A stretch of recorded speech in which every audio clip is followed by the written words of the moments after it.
Bismillahirrahmanirrahim. Assalamualaikum warahmatullahi wabarakatuh.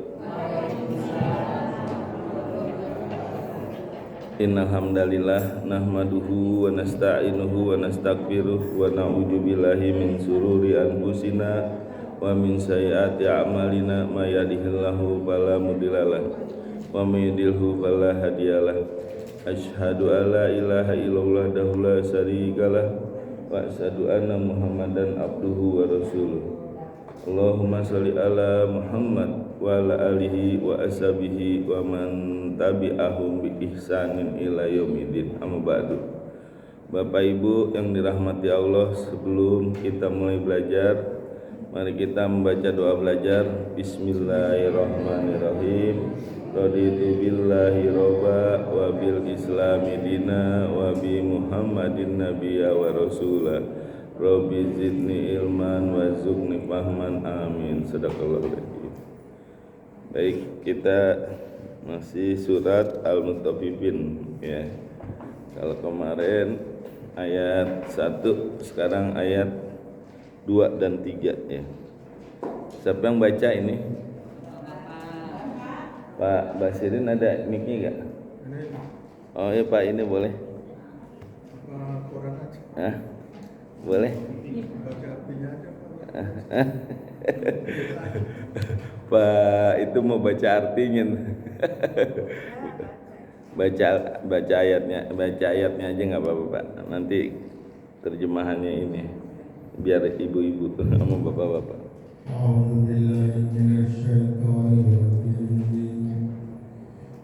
Bismillahirrahmanirrahim.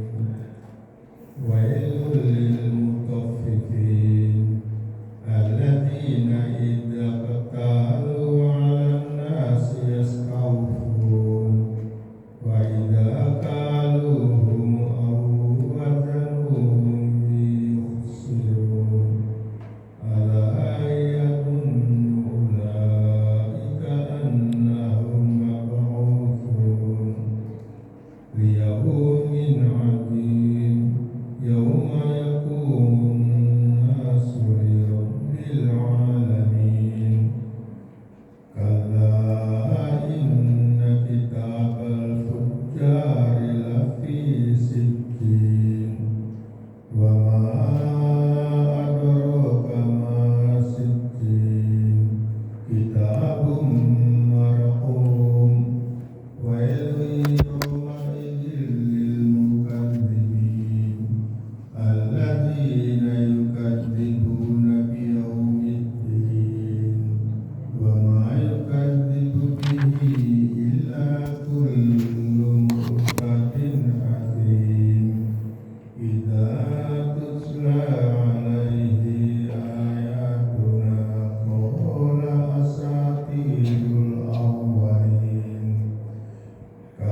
Ya. Tadi ada huruf saktah di situ. Jadi ditahan dulu. Kalla bal rana ala qulubihim ma kanu yaksibun. Tahan tapi tidak bernapas. Ya. Baik Bapak Ibu, saya yang baca ayatnya, Bapak Ibu yang terjemahkan ya. Bismillahirrahmanirrahim. Wailul lil mutaffifin. Celakalah orang-orang yang berbuat curang. Allazina izaktalu. Orang-orang yang apabila dia menerima takaran alan nasi atas manusia yastaufun. Mereka minta dicukupkan atau dipenuhi.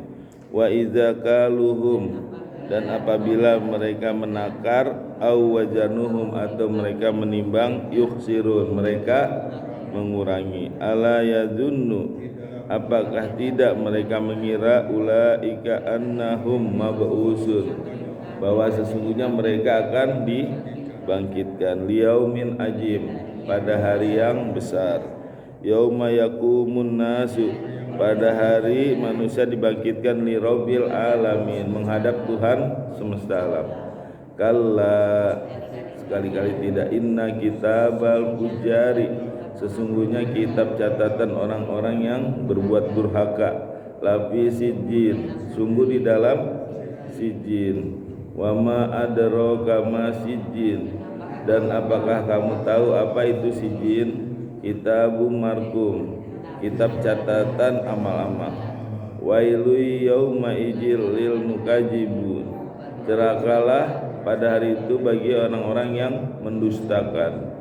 Allazina yukajibun, orang-orang yang mendustakan biyaumiddin, pada hari pembalasan. Wa ma yukajibu bihi, dan tidaklah dia mendustakan dengannya illa kullu mu'tadin asim, kecuali tiap-tiap yang melampaui batas lagi berdosa.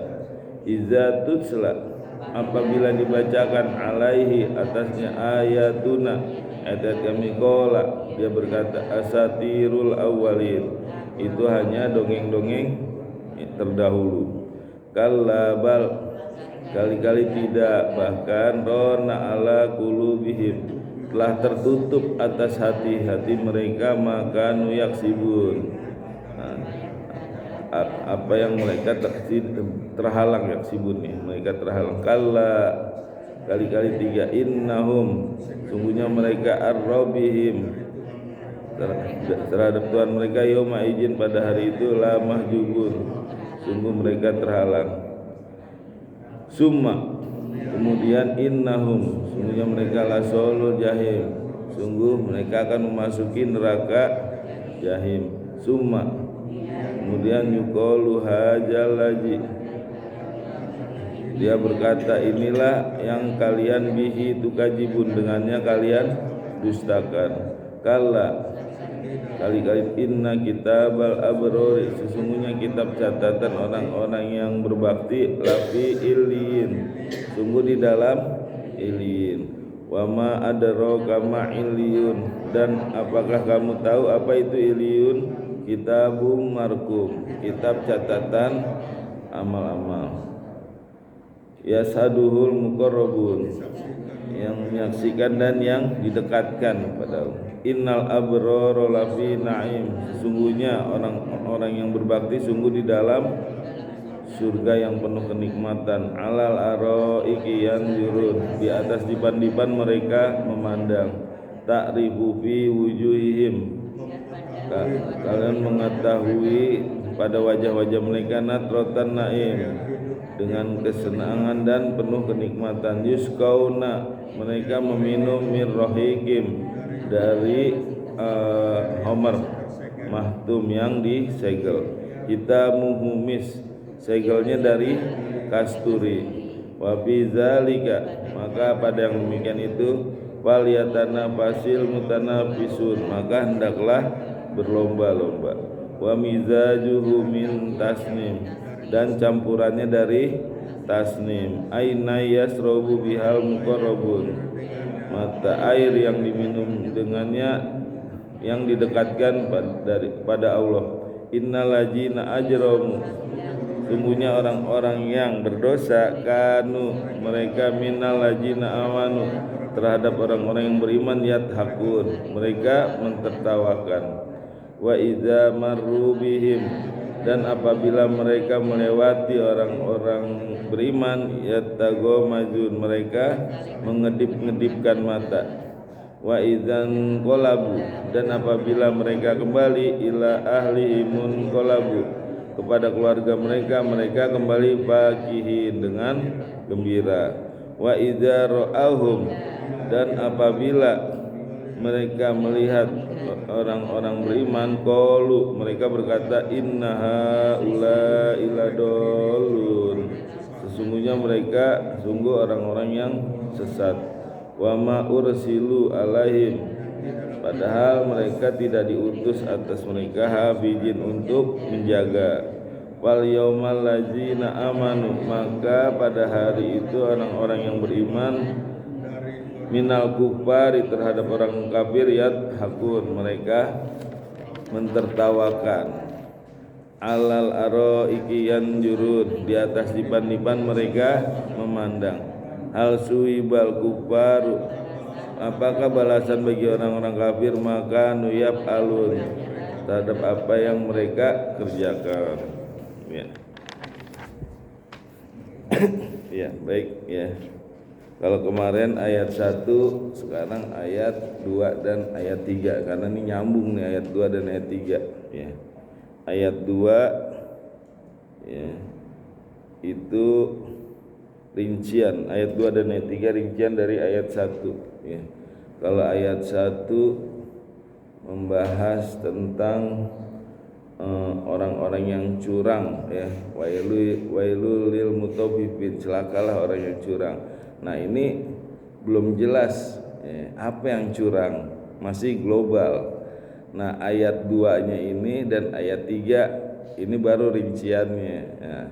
Di sini juga Allah ingin menjelaskan bagaimana Allah menyampaikan isi Al-Qur'an ya dengan menarik. Jadi bukan hanya kontennya saja, bukan hanya isinya saja Al-Qur'an yang menarik, tapi cara menyampaikannya juga ini Allah sampaikan dengan cara yang menarik ya. Kayak seperti wailul, celakalah. Nah, orang-orang bertanya apa yang celaka gitu. Nah, jadi ada rasa kepo, pengen tahu, penasaran ya. Nah, dengan rasa penasaran itu akhirnya kan menunggu ayat berikutnya. Nah, dengan menunggu maka dia akan fokus.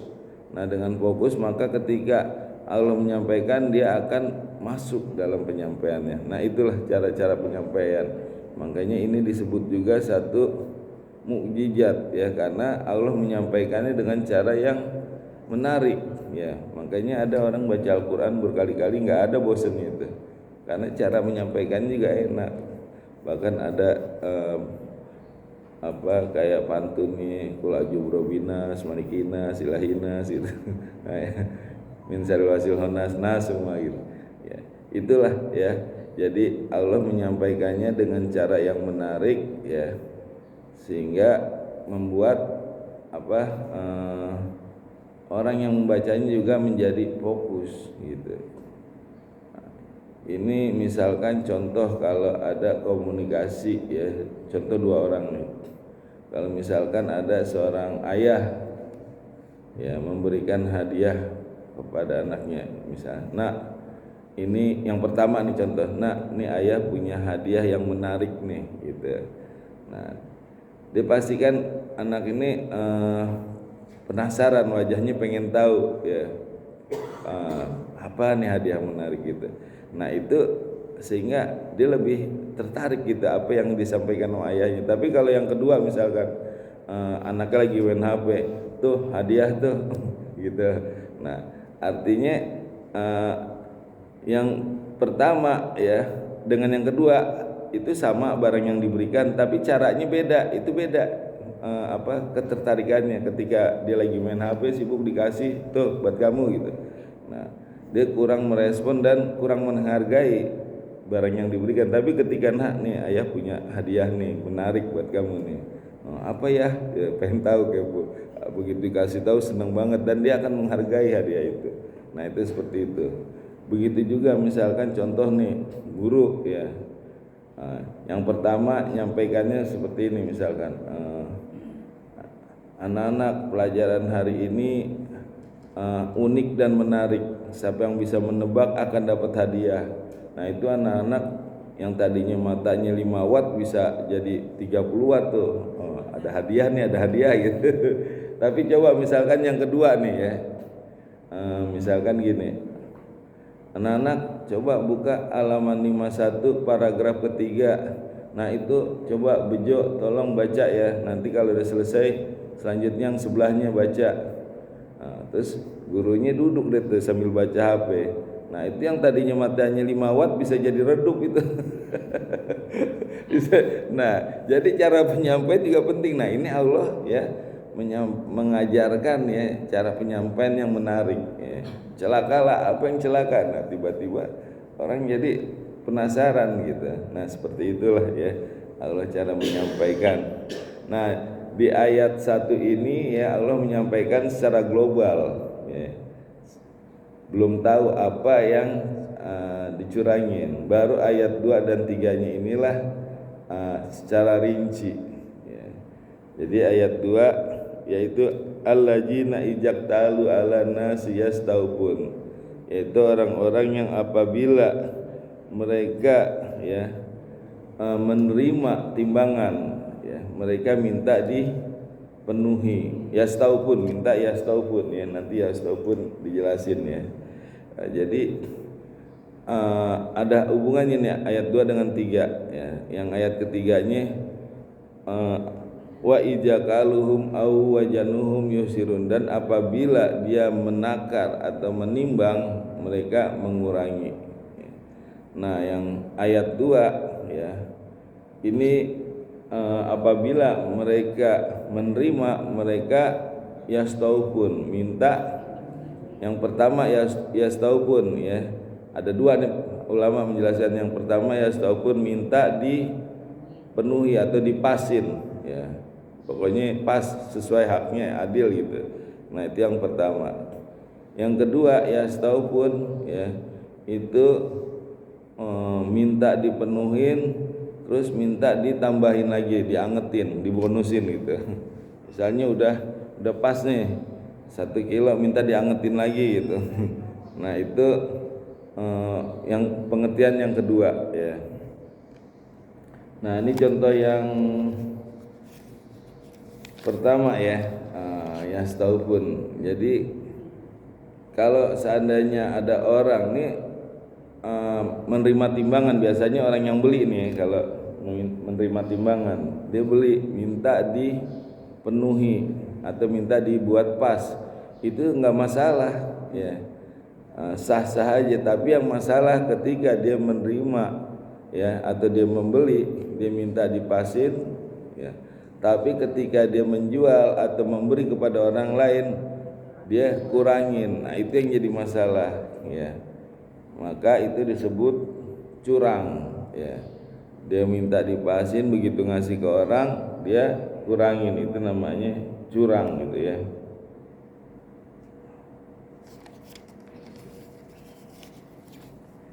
Jadi orang yang curang itu kalau dia beli minta dipasin, kalau dia jual minta dia jual dikurangin, itu namanya orang yang curang. Kata Rasulullah itu kualitas keimanannya masih rendah orang yang seperti itu.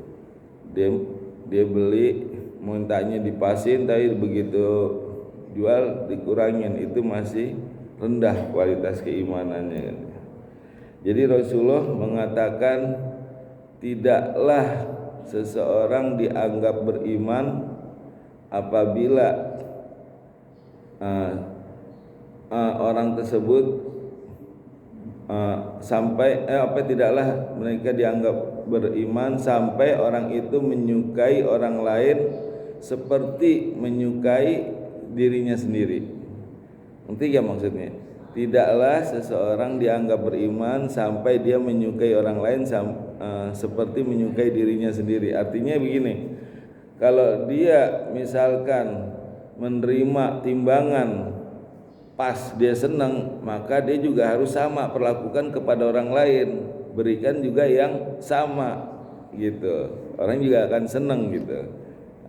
Nah, tapi kalau misalkan dia memberikan dia menerima, senangnya dipasin tapi begitu ngasih dikurangin, itu namanya curang ya, wail namanya.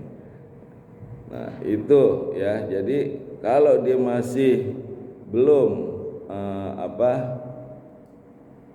memberikan terhadap orang lain itu sama seperti diperlakukan terhadap dirinya, maka itu masih curang ya. Ini buat yang kasih yang jelek aja, buat diri sendiri yang bagus. Nah masih ada gak yang seperti itu?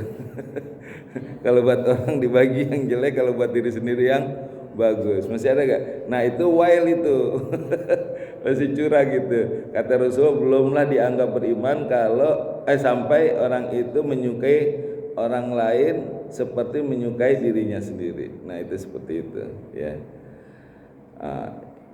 Jadi jangan sampai standar ganda, nggak mau dicurangin tapi nyurangin hobi atau mau. Nah itu namanya standar ganda. Nah ini bukan hanya terjadi pada perdagangan, interaksi terhadap orang juga bisa ini ya. Misalkan istri misalnya ya, suami tentu nggak suka kalau istri merokok. Ya bagus dong, suami nggak suka kalau istri merokok ya. Tapi yang sering terjadi ya, ketika perempuan merokok itu dianggap perempuan nggak benar. Tapi kalau laki-laki merokok dianggap itu hal yang biasa ya. Nah itu standar ganda itu, terhadap perempuan dianggap nggak benar, kalau terhadap laki-laki itu hal yang biasa ya.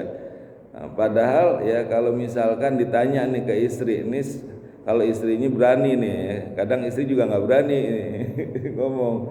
Misal ditanya, Bu, ibu kira-kira suka gak kalau suaminya ngerokok?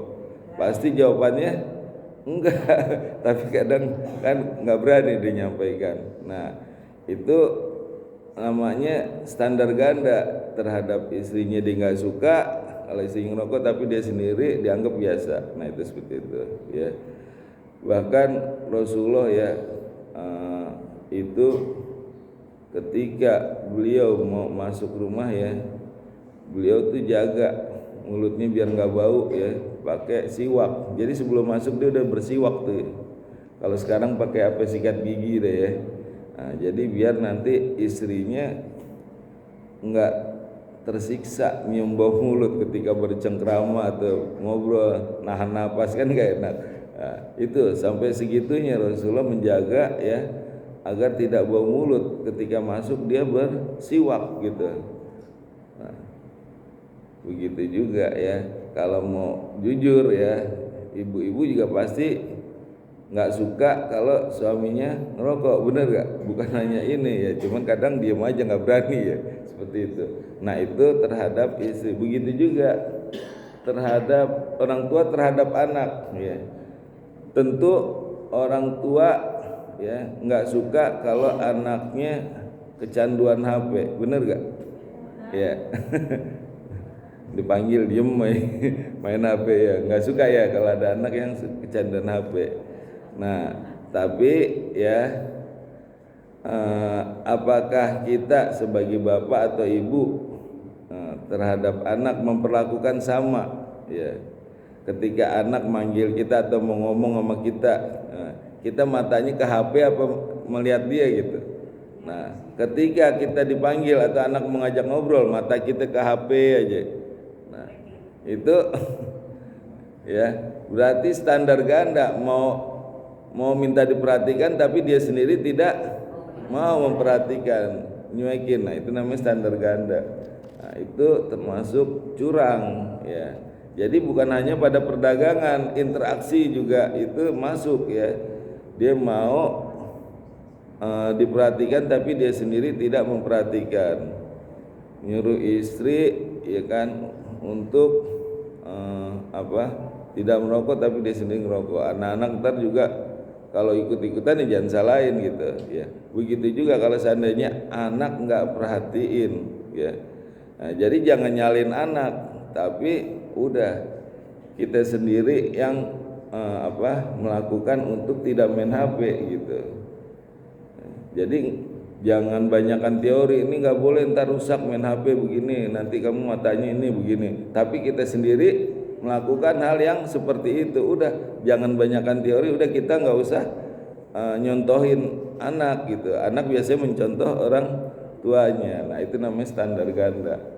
Kita mau anaknya nggak canduan, kita sendiri kalau ini sibuk sama HP.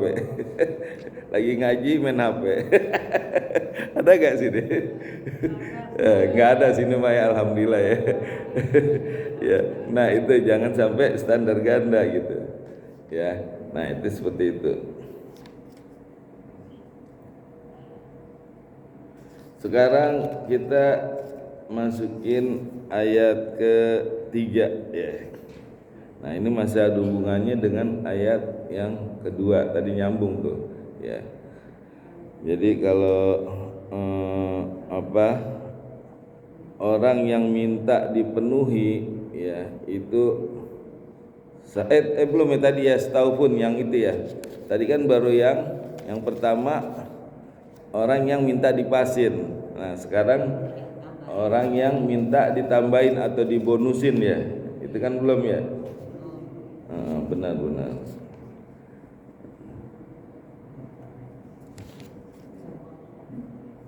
Jadi kalau orang yang memberi, nih orang yang memberi ya, memberi bonus itu ajaran Rasulullah itu. Jadi ketika kita menimbang lalu kita lebihin, itu ajaran Rasulullah.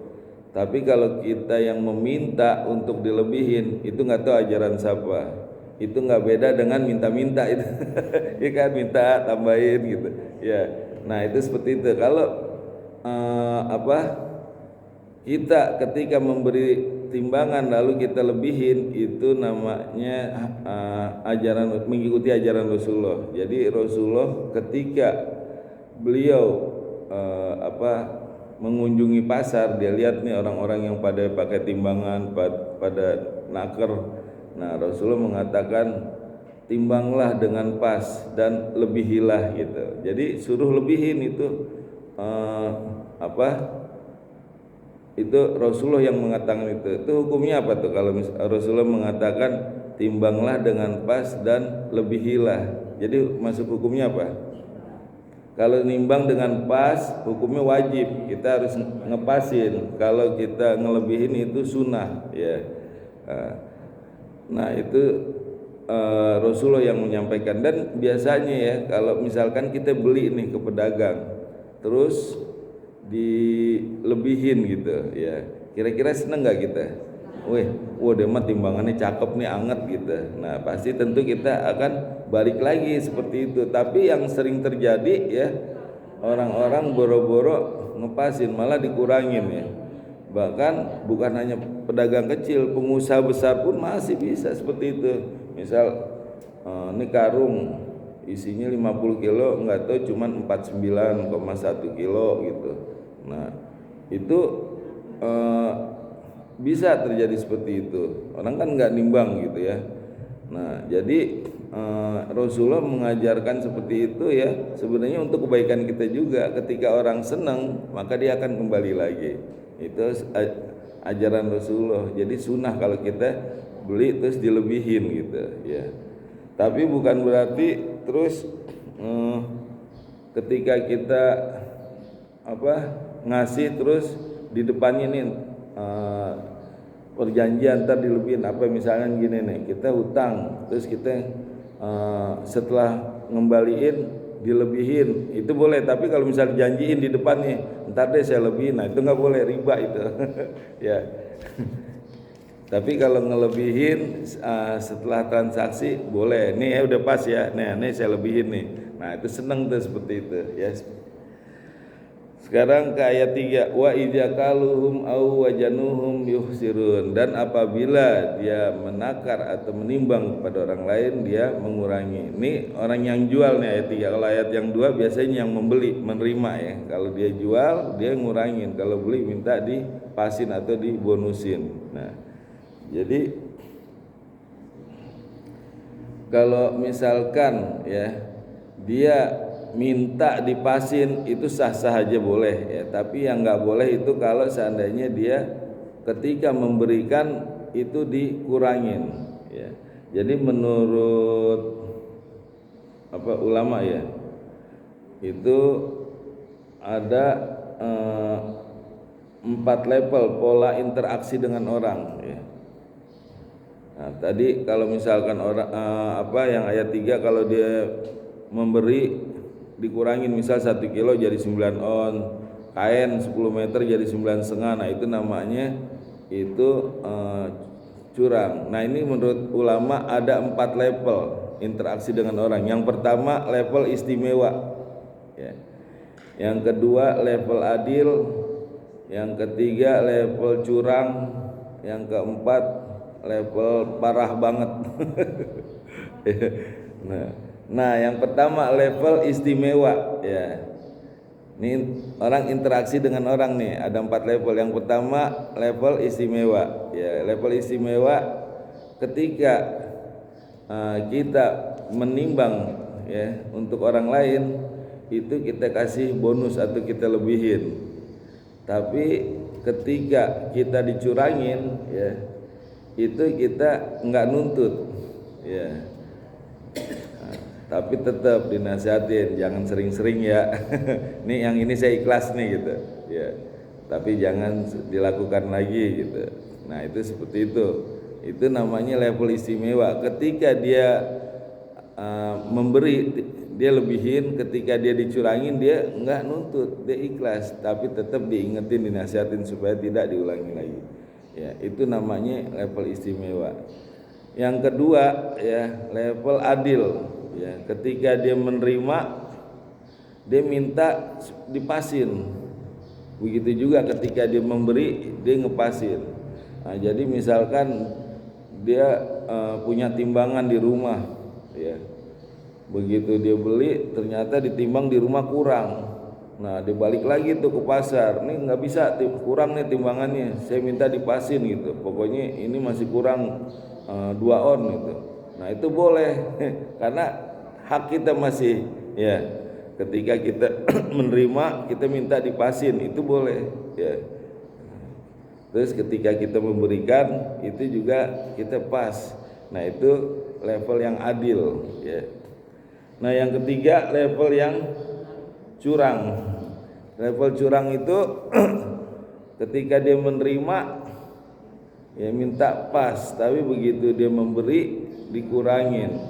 Nah itu namanya curang itu ya. Mau menerima pas, tapi begitu memberi dikurangin. Nah itu masuk wail. Wail itu apa? Kecelakaan, kebinasaan, kehancuran, kerugian, kebangkrutan ya. Pokoknya wail lah ya. Kemarin udah dijelaskan ya, ancamannya apa, luar biasa, bukan dunia saja, di akhirat juga ya. Nah yang keempat level paling parah nih, parah banget ya, yaitu ketika dia menerima ya, dia maunya dilebihin, diangetin ya. Tolong dong angetin, kadang nyomot sendiri. Ada gak yang begitu di sini? Nggak ada ya? Ada di sana ya. Kadang ada kepuasan tuh ibu-ibu kalau misalnya minta gitu terus habis ini. Nah itu nggak boleh itu ya. Udah nimbang sekilo, bang cobain ya bang gitu, jeruknya 1 bahasa Allah itu 1 sound lebih itu. Nah itu nggak boleh. Nah, terus ketika kita menjual dikurangin, nah itu parah banget. Ketika kita beli minta diangetin, bahkan kita nyomot sendiri nih, bang tambahin 1 ya, langsung jalan. abangnya sambil ngeguru tuh, ya itu ibu. Udah pas juga, masih aja nyomot.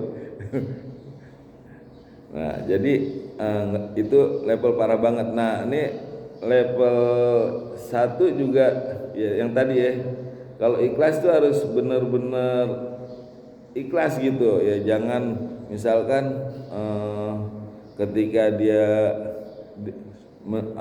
memberi dilebihkan, ketika dicurangin dia diem aja, tapi dia sambil ngedumel, ya udahlah biarin dicurangin, ntar biar di akhirat nanti dituntut gitu. Nah itu berarti belum ikhlas itu. Ada kayak yang seperti itu, dia ikhlas tapi ngedumel gitu, ya udahlah biarin, nggak apa-apa nanti biar di akhirat yang balas atau dituntut gitu. Nah itu belum ikhlas. Kalau ikhlas sih udah nggak apa-apa, kita ikhlasin aja, cuman kita tetap kasih tahu ya.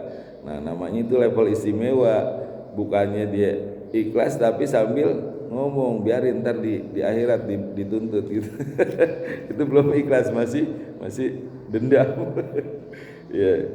Nah itu kecurangan-kecurangan ya, yang level-levelnya ada 4 itu. Dan kecurangan ini juga bukan hanya pada perdagangan nih, sama yang ayat 2 ya. Jadi terutama ini terhadap orang-orang yang terdekat. Nah ini harus benar-benar nih diperhatikan ya. Orang-orang terdekat siapa? Suami, istri, anak, orang tua. Nah itu bisa terjadi itu ya, kecurangan atau standar ganda seperti tadi ya. Apalagi tiap hari ketemu gitu. Nah ini penting nih terhadap orang yang dekat. Sekarang terhadap orang yang jauh aja, misalkan nih kita naik bis ya, baru pertama ketemu sama orang ya, terus nggak sengaja kena sikut orang itu buru-buru tuh minta maaf tuh ya. Sebab ya kalau seandainya kita nggak minta maaf ya, nanti takutnya yang ini jadi apa ya, masalah. Nanti saya jelasin masalah kejoliman, yang ada yang dimaafkan dan ada yang tidak dimaafkan ya. Nah itu kita harus buru-buru tuh minta maaf tuh. Nah apalagi terhadap orang-orang yang tiap hari ketemu sama kita ya, misalkan terhadap istri ya. Nah itu juga harus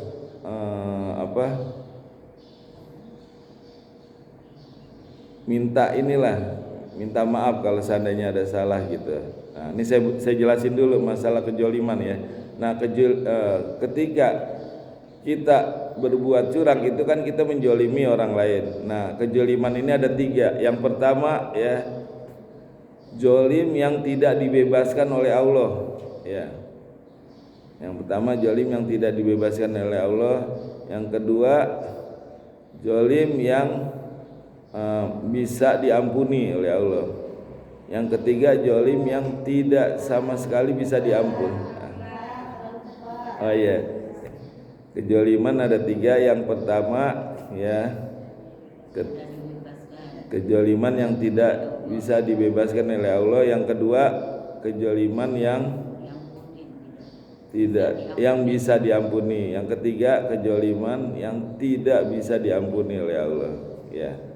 Nah misalkan ya, yang pertama ya, kejoliman yang tidak dibebaskan oleh Allah, yaitu ketika kita berbuat zolim terhadap orang lain, maka Allah nggak akan mengampuni sebelum orang tersebut memaafkan. Nah, makanya hati-hati nih ya. Jadi ketika kita berbuat zolim ya, maka Allah nggak akan mengampuni sebelum kita dimaafkan sama orang yang kita jolimi ya. Jadi kita harus minta maaf dulu. Ketika dia memaafkan, baru Allah akan mengampuni atau memaafkan ya. Terus yang kedua Allah bisa mengampuni. Artinya apa? Kita berbuat jolim kepada Allah ya, itu Allah masih bisa mengampuni. Misalnya apa contohnya?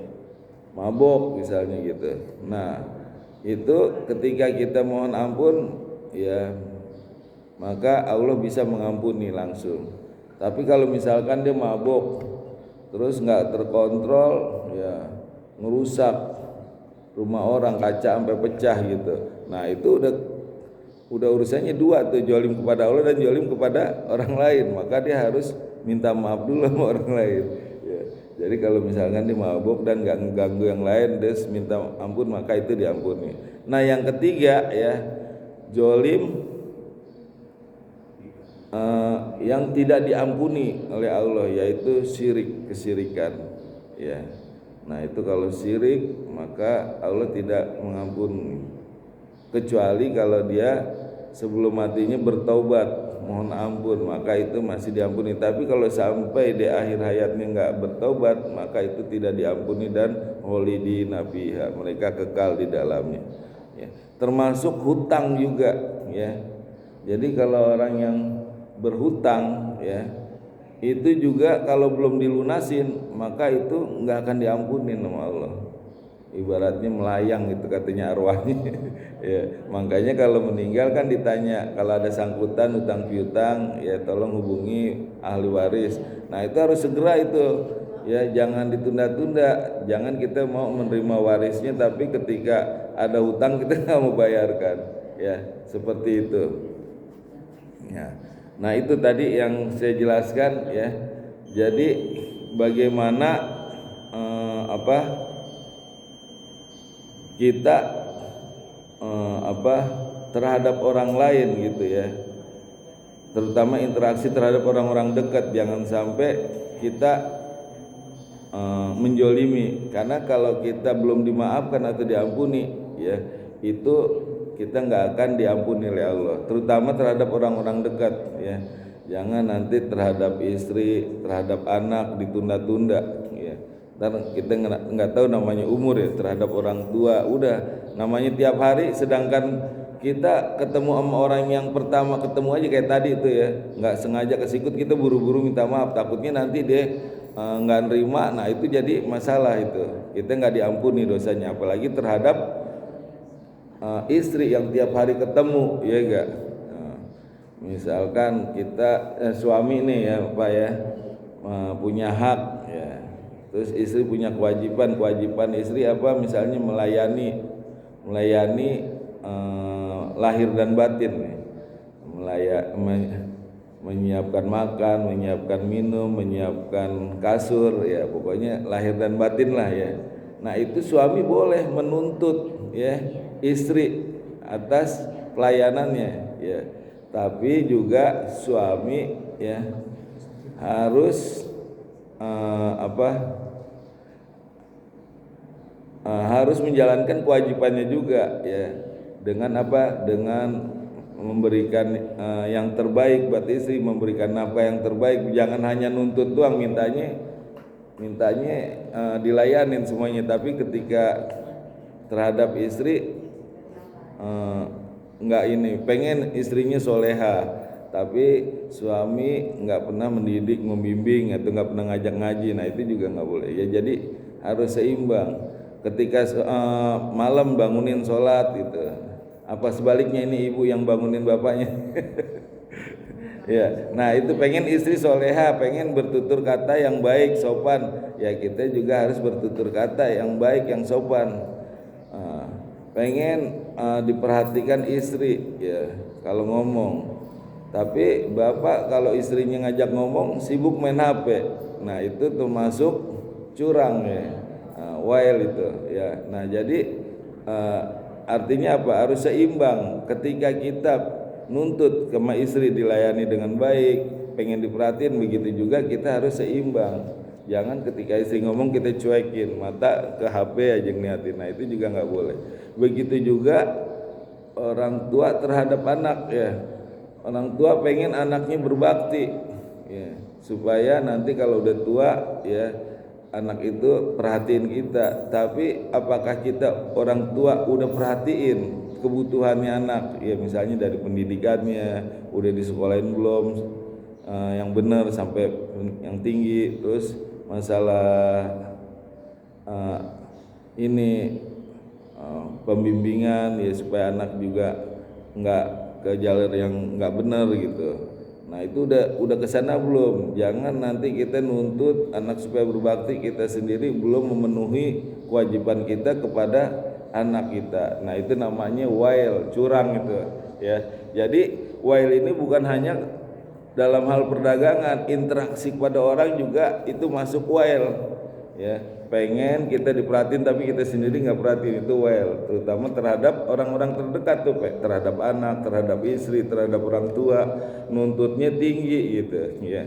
Nah kalau kita misal belum sampai level istimewa ya, paling nggak level adil lah ya.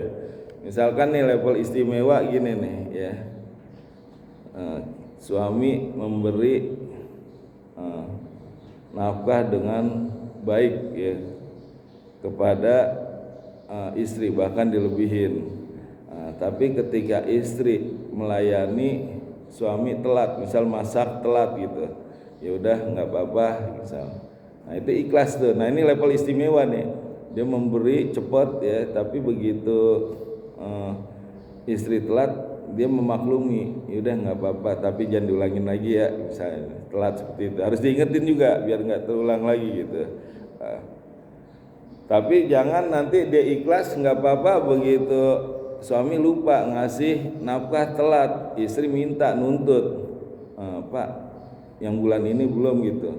Nah, istrinya bilang, lah kemarin kamu juga telat masak gitu. Nah itu berarti masih dendam itu. Ya, maaf tapi masih dendam. Dulu kamu juga telat itu ngasih. Nah itu berarti belum ikhlas. Tapi kalau kita belum bisa level istimewa, paling tidak level adil ya. Ini ada satu cerita, masih ada waktu gak? Masih. Ya, jadi ceritanya nih masalah